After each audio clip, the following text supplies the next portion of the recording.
York is the largest city in the country, and the African American Mayors Association stated that when I got elected and joined the conference immediately, that it meant so much to them because the largest city was not participating in the African American Mayors Association. So for me to be there just meant a lot.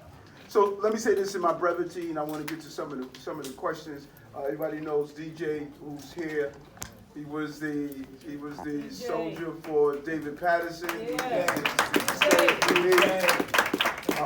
continue to be this. I don't know if you know it, but I'm perfectly imperfect. I'm not sure, maybe you don't know that because I'm married, you think there's a level of perfection that's attached to the role, but I'm perfectly imperfect. I'm 65 years old. Okay. And I in my 65 years, I made mistakes. And anyone, not many of you are over 60 here, but but if you live long enough, you're going to find people that's going to hurt you. Yes. People that's going to disappoint you. People that's going to do things that's going to break your heart. And, that's what I went through. But I want to tell you,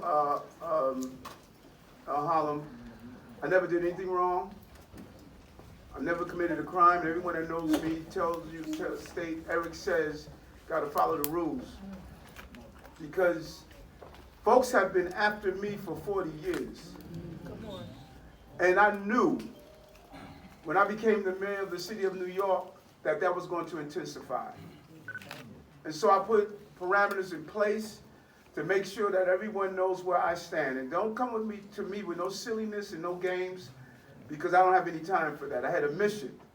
And when I ran, I laid out exactly what I said I was going to do. I was going to bring down crime.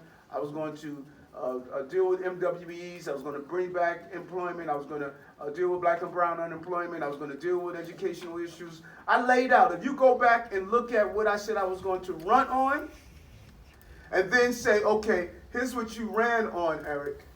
Now let's see what you produce. The difference between me and everyone else that's running for mayor is that I'm running on my record. They're running from their record. And that's a big difference. And not only that, I'm resilient. Because some people, you say boo, they step down and run.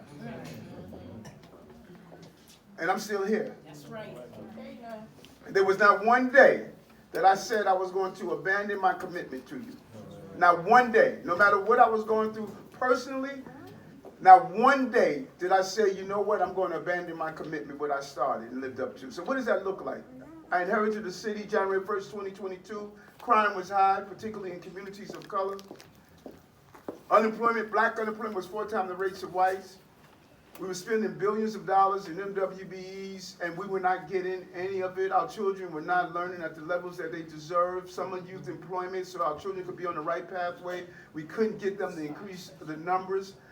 Affordable housing was not being built at the rate it should have been built. Foster care children were not receiving the support that they deserve. 600 to 700 were aging out every year, slipping through the cracks, going through homelessness, mental health issues, of victims of crime or participating in crime.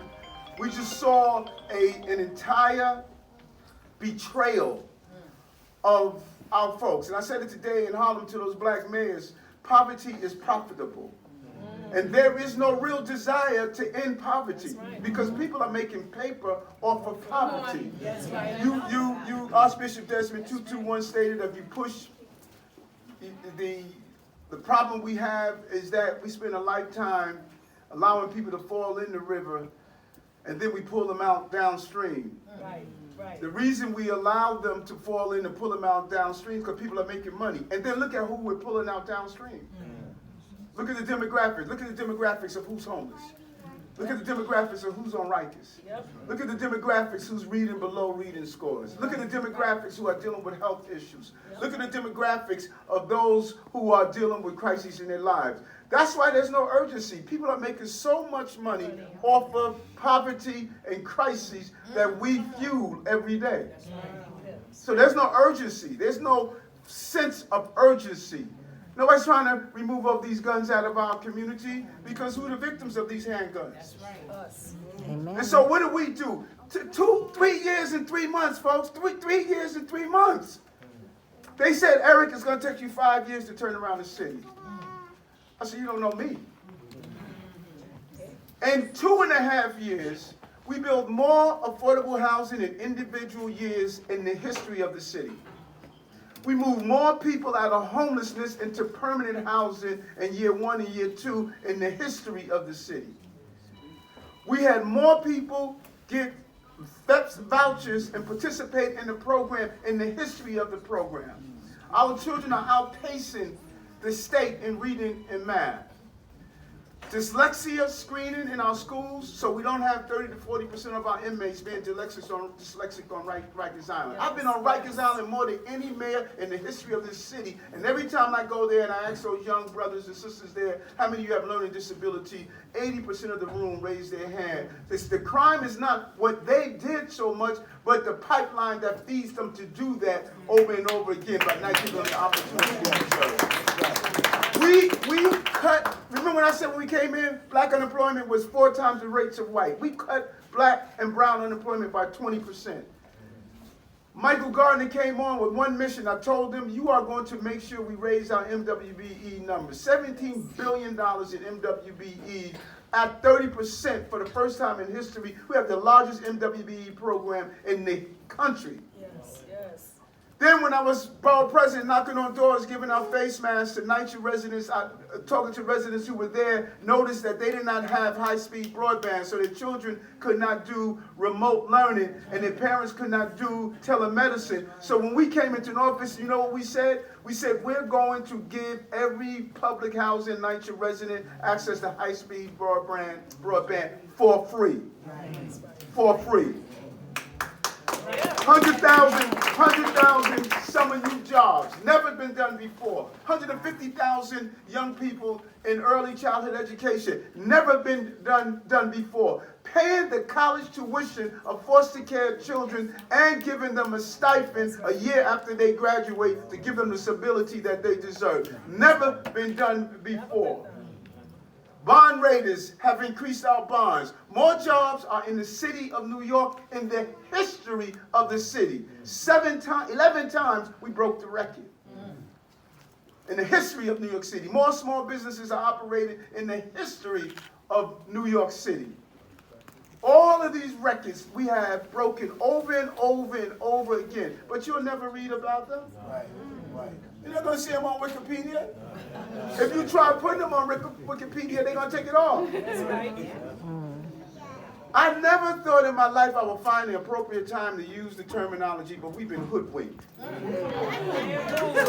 We've been bamboozled.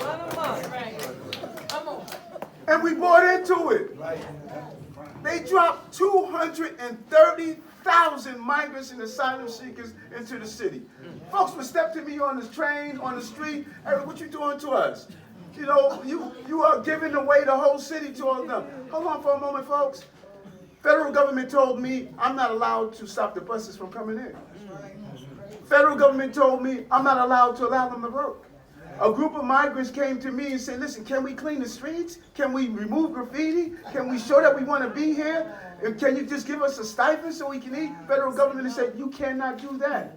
City law said you will feed, house, clothe, and make sure that their laundry is done, and we educated 40,000 children in the process. That's city law. And then there are those who are fighting against me because I'm saying, if you come here and commit a crime, rape someone, burn someone on the train, shoot someone, that you need to get deported the heck out of here. And people are saying, no. I don't buy that, folks. I don't care if you're documented or undocumented. You're not going to inflict violence on the city that I serve and protect for so many years. I'm not going to succumb to that. Thank you. And you know, I don't stutter.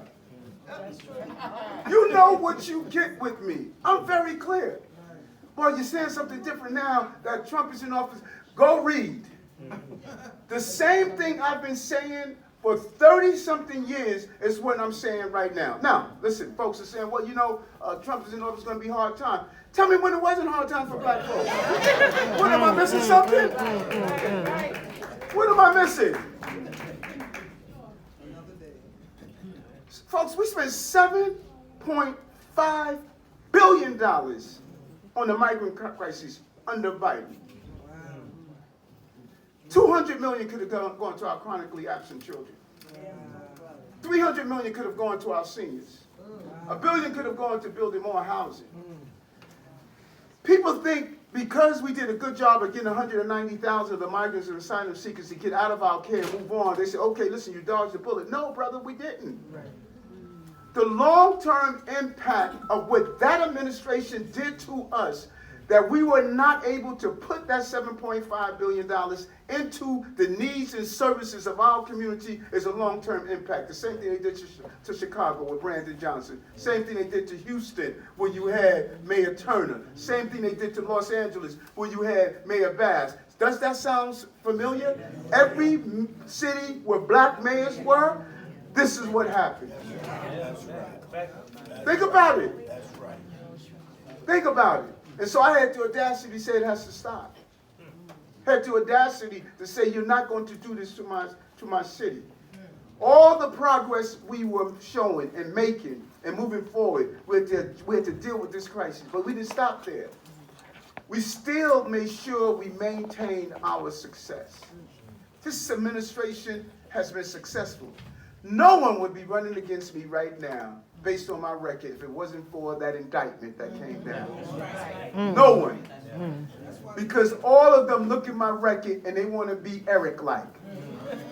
They want to now all of a sudden believe my policies were right and follow what I have done and have accomplished. And some people are even using ChatGPT to duplicate my record. All right now. So what I'm saying to you, deja vu. I'm not new to this, I'm true to this. I didn't read about Bill Perkins, I knew Bill Perkins. I didn't read about David Dinkins, I knew David Dinkins. I didn't read about Percy Sutton. My mother walked me in the booth and placed my finger on his name as a child and inspired me one day to become the mayor. I am you, folks. I am you. I didn't go to Harvard and Yale. I went to jail. I am you. And I know when it comes down to black folks that, you know what, you want perfection. I know that. I got it. I know people ask that, well, you know what, how come you not in every community every night? I got that. I got it. I'm amazed that I'm still here and still saying. I'm amazed. I'm amazed. I'm Dorothy Mae Adams' son. And only God could have taken me through what I went through. And one day you're going to learn the true story, folks. You're going to see what happened to my family. I'm so focused on getting the job done right now and fighting for this city and those who have been betrayed that I don't have the opportunity to sit down and really articulate what has happened. But I'm amazed that only God put my right foot on the floor, my left foot on the floor, and said, you get up. You get up. And what breaks my heart the most is when y'all have folks that look like us, that are running around here. 2 years ago was calling for someone to be removed for office, and now they're stumbling over each other to endorse him for office. Don't even feel he has to campaign. Think about it. Don't even feel you have to go out and speak among the people. Don't even feel you have to do that. Because automatically, y'all going to all come to my calling. You know, I'm the mayor, but I'm a work. No one is going to outwork me. No one is going to, all the trickery we see is not going to get in the way of doing what I have to do. And God is the decider. God is the decider. No matter what happens, I'm 110. I'm the 110th mayor of the city of New York. My picture is going up in City Hall. And the lives that I've saved are going to look back and say, because of this mayor, we were able to accomplish the things that we want to accomplish. So let me open up more questions. Thank you, Senator Claire. So our good mayor has to go, and I just want to, I didn't mean to cut it short, but I'm just trying to get a few of these questions in, if we can. And I just want to say for the record, MWBE, minority, women-owned businesses. And so I just want y'all to know what that means. That sometimes we talk in acronyms, but that's the program that's going to get some black people some contracts. Right. The application is available online. Thank you, and the application is available online. And that's something that this city has been lacking in for years. Right. We spend billions in contracts, and black people don't get them. That's right. And because of this mayor and Mike Garner over there, I actually know a couple of people that got to do some business with the city. So we're thankful for that.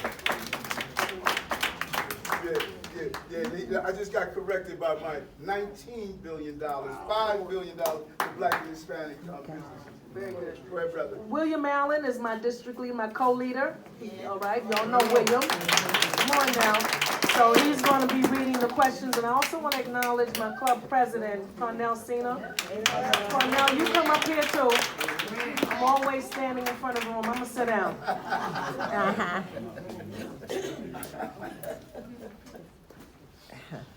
Please forgive me if I mess up some of these questions. Some of you actually wrote pretty lengthy piece here. And if you wrote more than one question, we're asking one. So this comes from Ella Thomas of Harlem Mothers and Fathers Saved, sons killed during gun violence. What are you doing to continue to fight gun violence? Thank you. Harlem Mothers Saved joined me back during, I think it was the 80s. I think I was a sergeant at the time. We stood on the steps of City Hall to start the inauguration of that organization. And you know, people don't understand the impact on gun violence. Even after the bullet hits the intended target and rips apart the anatomy of our community, the pain stays forever. We removed 22,000 illegal guns off our streets. 22,000 illegal guns off our streets. And we had real partnership. Sister Aisha and others. We put millions into the crisis management teams to make sure that they are properly funded. And so there's a proactive and reactive. Proactive is partnering with folks like Darcel Clark, the GA. The other day we spoke. But we have to invest in communities. It's not only about the enforcement piece. What we're doing for justice-involved young people and putting them on the pathway of trades, Senator Claire and others have fought to get the local hiring in place. We have to make sure that our young people can see themselves in the future. So we're on Rikers now also doing dyslexia screening and teaching young people how to get employed so that they don't have to go to gun violence. And we get ready to do a revolutionary change in hiring that has never been done in this city. Because we have a large population of young people, 18 to 24 years old, that believe because they dropped out of school that they can't get a job, they can't get a good way of life. I'm saying, why do you need a high school diploma to be a maintenance worker? Why do you need a high school diploma to be a painter? You don't need geometry to put paint on the wall, or construction. So we're going to redefine the qualifications. We already changed the qualification for some jobs, but now we're going to go deeper to tell those young people, 18 to 24, had a bad term, didn't go to school, didn't graduate, but you know what? You can get a pension job, and then if you want to go back to school, there's an opportunity to do so. So we got to change that whole dynamic again, but we've been focused on these illegal guns in a real way. Thank you.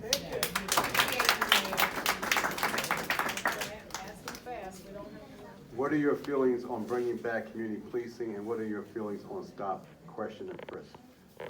I cut my teeth on stop, question, and frisk. I testified in federal court with Floyd versus NYPD on the abuse of stop and frisk. We were stopping 1 million black and brown people a year.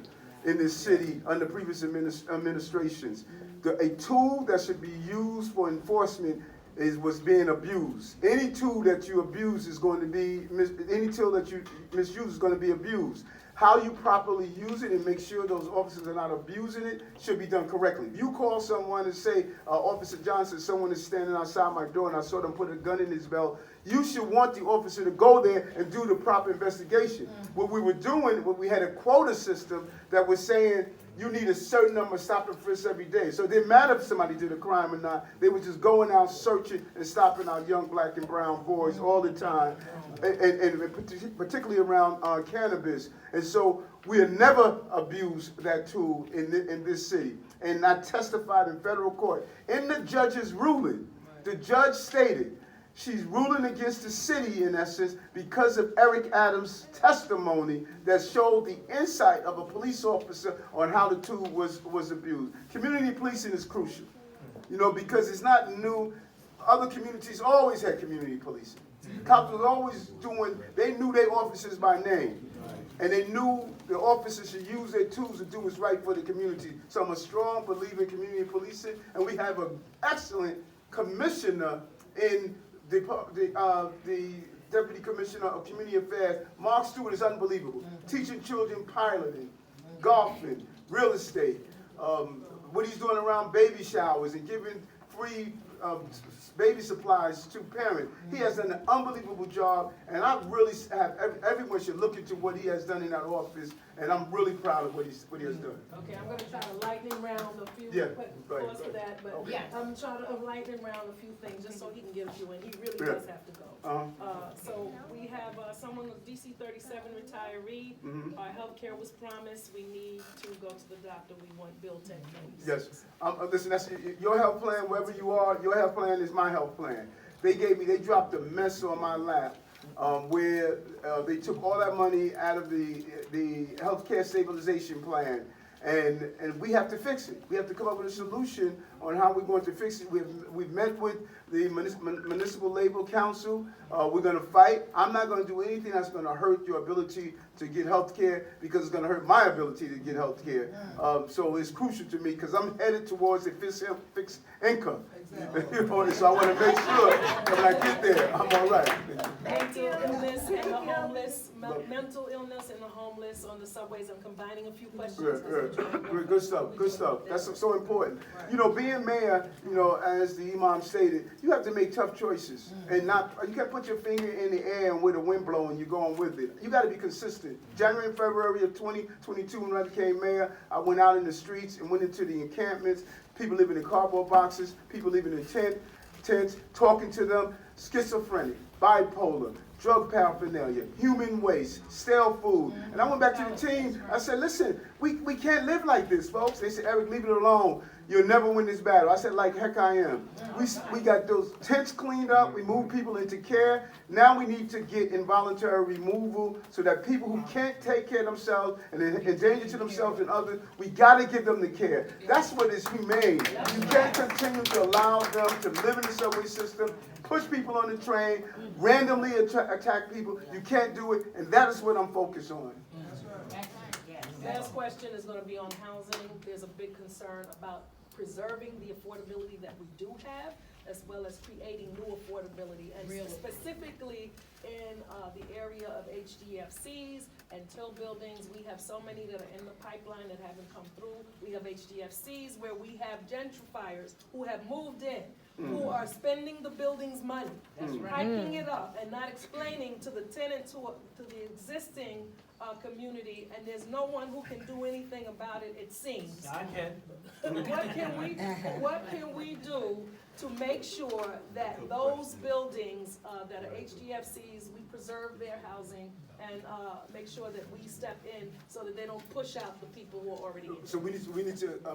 I'm going to lean on you so we can sit down and talk about some specific, particularly with FDHCs, because that was folks who stayed here during difficult times. Nobody wanted to be here. Right. Invested in those buildings, hard sweat and tears. We must strengthen the boards.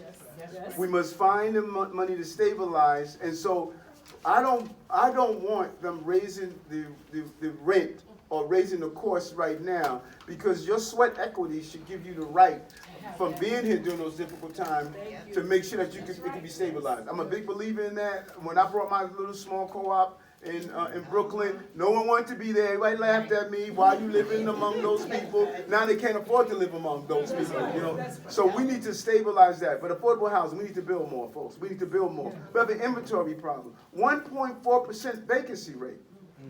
It's functionally zero for affordable housing. We build more affordable housing in individual years, as I stated in the history of the city, but we have to build more. That's what City of Yes was about.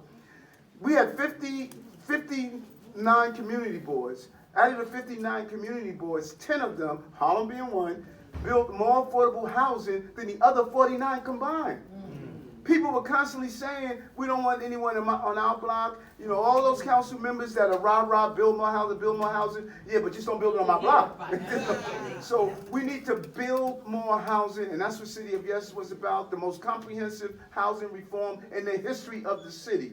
That we put in place a little more housing in every community. We gotta build more, has to be affordable, has to be low, moderate income housing, because we can't lose. Your children went away to college, they're coming back home, many of them can't afford to live in the community.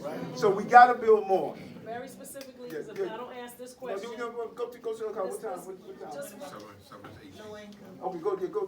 I'm gonna get as much more. Project 145, we want to know that we have your support in making sure that project doesn't get built. Doesn't happen the way it is proposed. Which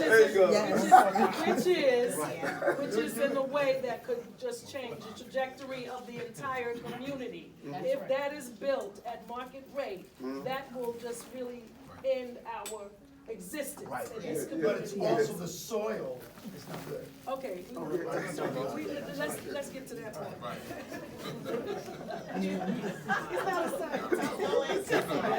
know it's brown soil. Yeah, no, I'm with you, and I have looked towards the local elections. This has been on the drawing board before. When Iman came to us for a piece of property here in Harlem, they were giving them a runaround, and DJ pulled me to the cold. I said, listen, man, y'all giving that brother the property. This brother's not new here. You know what I'm saying? That's right. You know, so you have to come up with what you want that property to be in the housing that you want. Because that's a big parcel of real estate, Right. and we want to make sure that folks can afford to live in the community they held down. You held down. This community was held down by working people.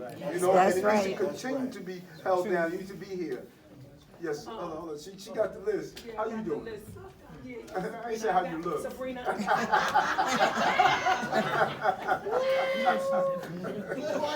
While we're on housing, I represent the largest amount of public housing in Manhattan. And that is the truly affordable housing that we have. We have public housing that did not go with RAD Act, that did not go with NYCHA Trust, that want to remain the way they are, and they want to be supported.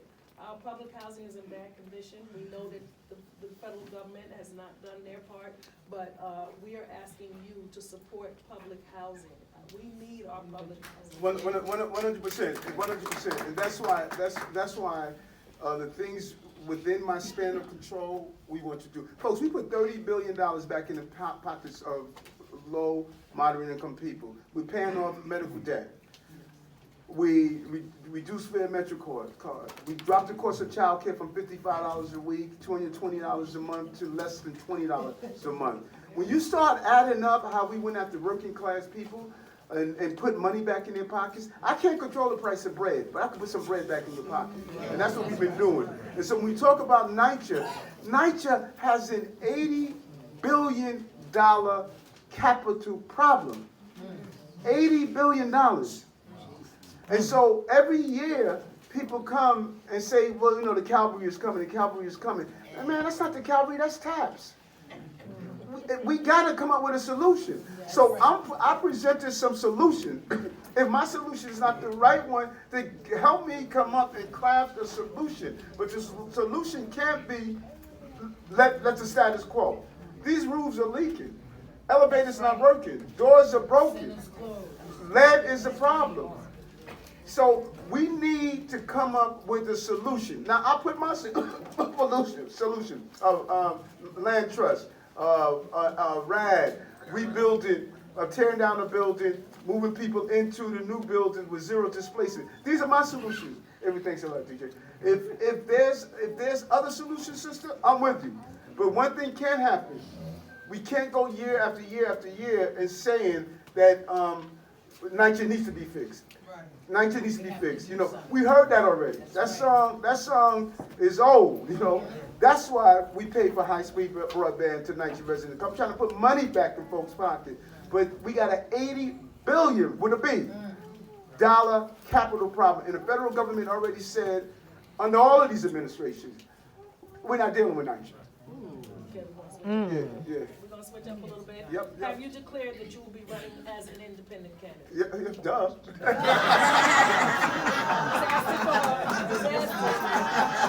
And if so, Yes. I'm a Democrat, running on the independent lines, like Lindsay did, and Lindsay won then. We collected 25,000 signatures for the primary. We were gonna file on the primary. We thought sure the judge got a decision 3 weeks prior to the filing date, and we said, you know, it's gonna come out with a decision. His independent person said drop the case. You know, it held on for 3 weeks. You know, it tied our hands. And so instead of doing a primary, we said, listen, we're staying in this. We're not allowing anything to get in to deter us. You know, the people put me in, the people are going to decide who they want to be in. So we're going to be running as an independent. We're circulating our petitions right now. Listen, we're fighting to the bitter end, man. I done kicked off my shoes. I put Vaseline on my face. All right now.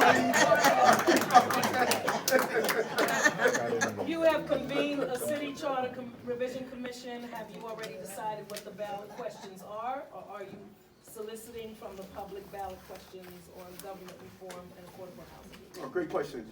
This is about housing. We have to change the way we're doing housing. I announced the Charter Commission. I don't get involved in it. They decide from folks coming in, doing hearings, talking, listening to the public. They draft up what the questions are going to be on the ballot. The last time we did it, 4 out of 5 of our questions were put into the charter, and that's the way it is this time. I haven't even communicated with the head of the commission at all, or none of the committee members on it. This is a very long ice. Will you ever reinstate the teachers who lost their jobs during COVID? Some of the teachers at 20+ years. Yeah. No, and I am looking at that. I'm trying to figure out, because, you know, I want to make people whole. You know, people were really fearful about taking the vaccine. We were at a unique place in time, a very scary place. No one knew when it was going to end. No one knew when it was going to end. I mean, when you close down a city, that's real. And so what we need to do is look at and see how, let's not be mean about it, you know. But there's always a fear if you do something and against what the rules are. Because hats off to all those people who even didn't want to take the vaccine, but said, listen, I got to do it because it's the right thing to do for my family, etc. You're always fearful that if you alter it incorrectly, what happens the next time? Because we haven't seen the last pandemic, you know. So it's something that I'm not opposed to, stop diametrically opposed to. We need to figure out how to do it right. Okay. I know you gotta go. I'm gonna give you, these are really not questions. Yeah, but go ahead. This is, okay, I think we should have more meet and greets like this. Yes, definitely. Because the mainstream media focuses often on the negative sound bites.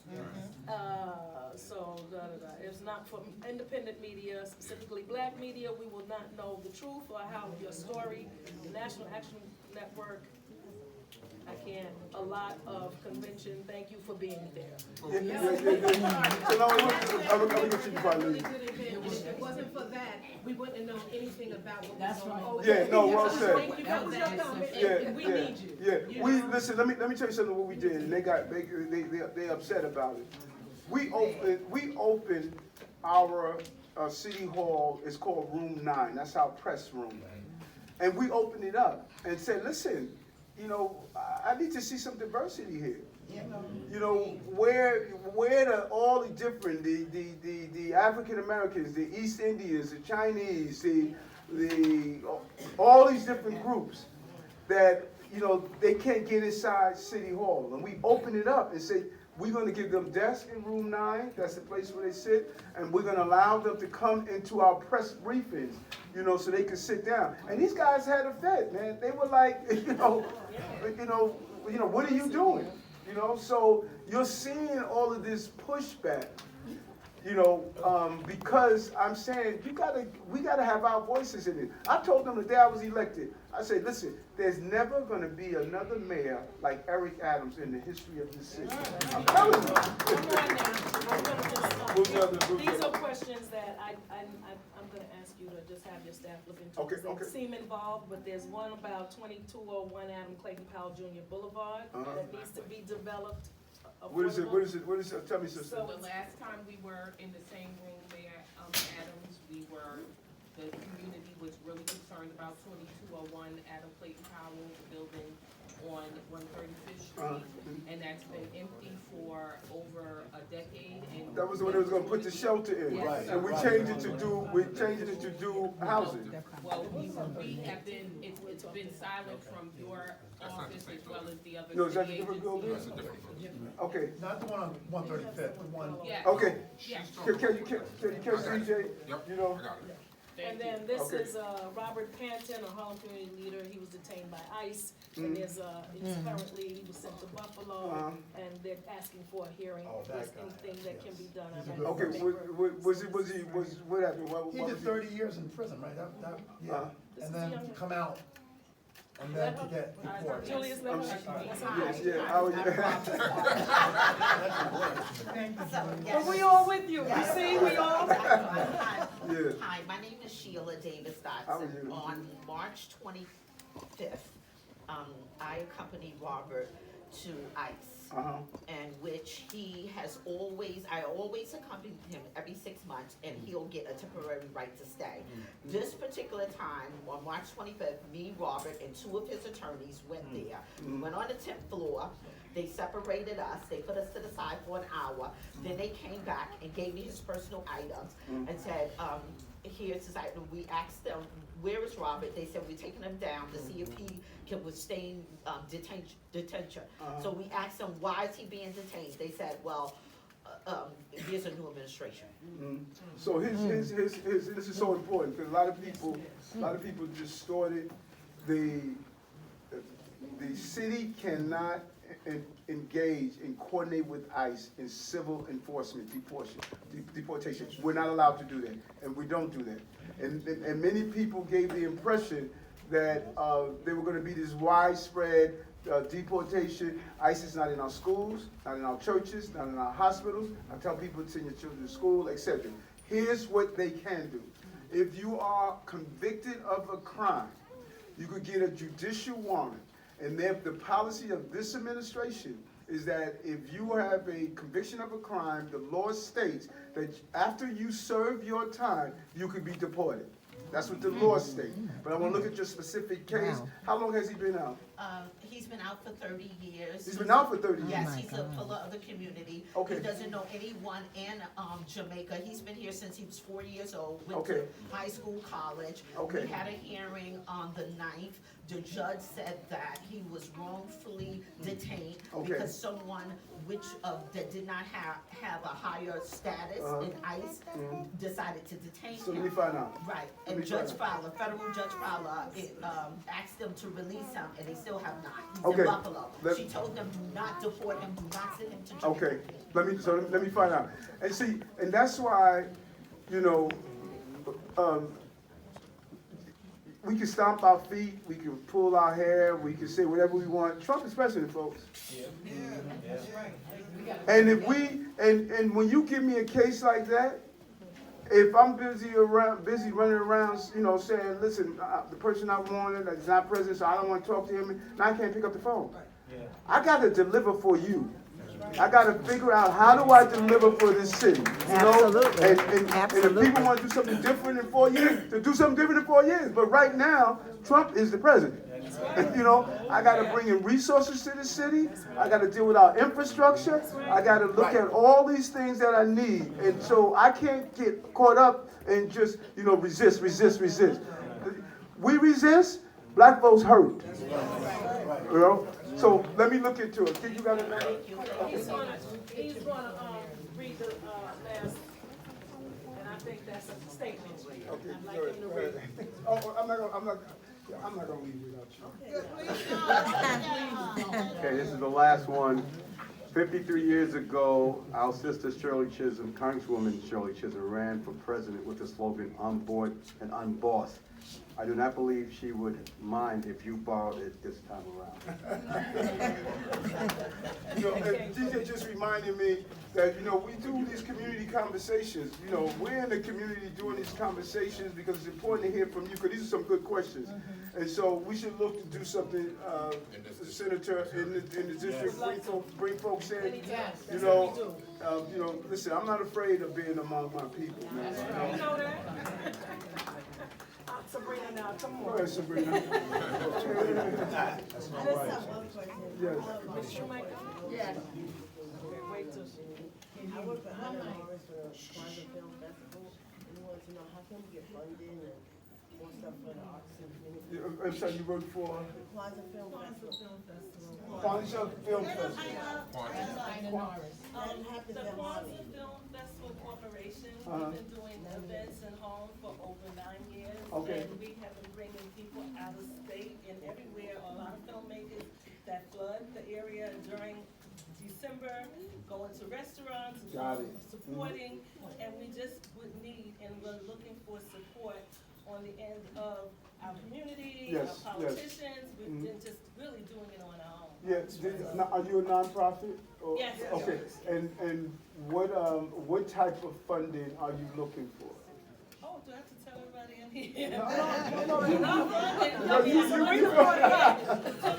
I'm serious, we work all year long, everyone is a volunteer. So basically, to put together the amount of events, we may do like maybe 30 events a year. She needs So speak with- for the arts. Yes, so we can see about, we can do it through the arts, we can see about, we can do it through New York City, tourism, because you're bringing in tourism, so speak. I just want to say one thing too, ma'am, just, And just then real with quickly, our just real quickly. proclamation, you gave us a Yes, Ma'am, I just want to share this with you too. You know, we do the Rise Up concerts and stuff like that as well. The mayor's looking at dumbing it down and doing smaller programming. Yeah. So you might qualify for what we're looking to Yeah. do smaller, Yeah. around the city though. So you might be one of many.